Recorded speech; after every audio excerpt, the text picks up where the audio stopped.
we heard the rumors.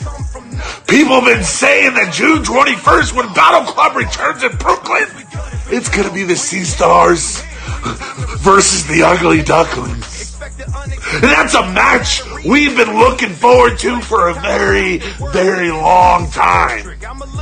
And then it was announced. It was the Sea Stars versus the Ugly Ducklings in one more tag team.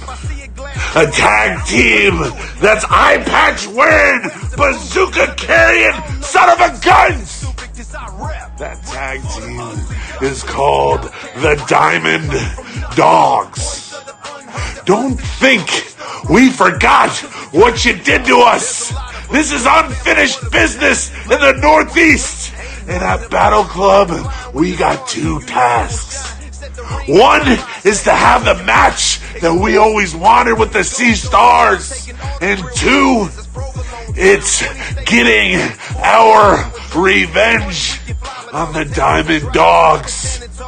Guys, we're sending you straight back to the pound. And not the cool pound where people adopt you and you pet all the cute dogs. The bad pound. The very, very bad pound. Quack.